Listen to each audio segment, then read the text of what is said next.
Ndị be anyị abịakwana m ọzọ ka mụ na unu nọrọ ya. Ibe nji wee bịa tata bụ ka m kọwapụta why every Igbo man or woman ya eji wee dị proud. Ịghọtago? Ekwubugo m okwu a mana atụpụta nyanwụ obele aka, emetụta nyanwụ obele aka na the other video nke jele viral. Ịghọtago? Mana nke a achọrọ m ịkapi ọnụ mara egbu oge. Ọ just ka m kwuo few things gosi ya eji wee dị proud as Igbo people. Ịghọtago? Nke izizi bụ na anyị na-agbasapụ aka, anyị adro resist, anyị na-agbasapụ aka. That's why o ji ekwe anyị mba ọbụla ụdị onye sọrọ ya bụrụ n'ụwa anyị na ya ga-eme ka ume ọcha dị ya ma oji dị ya no matter the religion. And anyị bụ ndị ga-aga ịbata na be ndị mmadụ ebe anyị amaburu anyị relax ya nụọ ma nwaanyị na-asụ bebe na-eri nnibe na-eme ka ọ chọba. So anyị dị too reblood, o nwere mba n'ọzọ na-emie. Then the second one abụrụ dignity and pride. Anyị nwee pride rinne. Igbo man nwee pride. That's why anyị ejiri akwụgharị, anyị ejiri egbu oge. We use our best time and everything Igbo man, kama Igbo man ga-ayọ nni, kama ọ ga-bend down, kama ya o wele eze kpee ekwele. Ịghọtago? Then nke ịtọ bụ na anyị dị blessed. Chineke gọziri anyị rinne na ibe ọbụla anyị etinye n'aka ọ na-aga. Obodo kpuru isi anyị bata ọkụ a na-enwu ebe ahụ. Ịghọtago? Then nke ịnọ bụ na duto na anyị dị blessed. Ndị mmadụ wee na-akpọ anyị asị. Ụfọdụ amara ibeba ji akpọ anyị asị, ụfọdụ amara ibeba ji ehe iti anyị mba na ọzọ. Ịghọtago? Then nke ise na onwe enye wee bụrụ da na anyị nwa na onwe anyị dị industrious. Ibe ọbụla anyị eti n'aka ọ na-aga. Ọkwetago?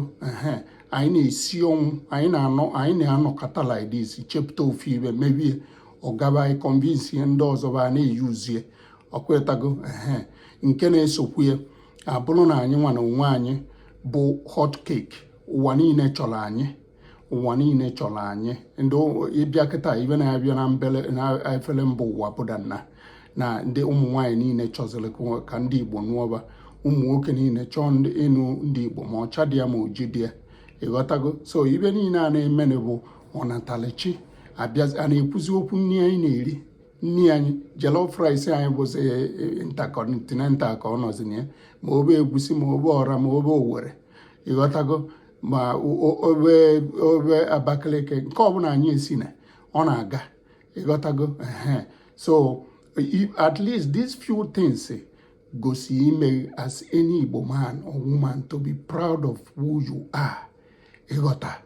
Ọnya ka nji ekwu ka anyị na-asụ n'Igbo, na-eme omume ndị be anyị ebe ọbụla anyị anọ na, maka ụwa chọrọ anyị n'ezie na egwu anyị egwu flavor ma ọfino.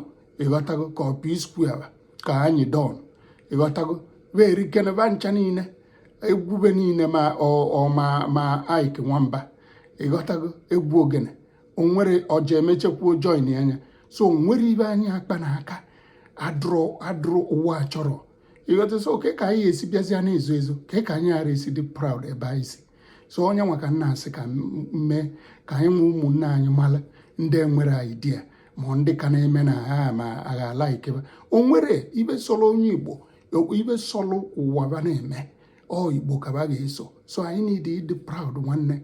Ịghọtago? Maka na anyị dị blessed, anyị nwa bụ ndị Chineke gọziri agọzi. So onye ọbụla Chineke gọziri agọzi ya na-agba ya nkiri. Ịghọtago? So n'onye ka m ji wee sị to encourage, anyị nwere okwu a encourage ndị be anyị na-azụ ma ọka na-ada otu ebe ha si. Onye nweta ozi a biko onye akọwala ụmụ ya, particularly ndị amụ n'ezi ma ndị amụ n'ụlọ na-eto eto aghọtara ibe a na-akọ.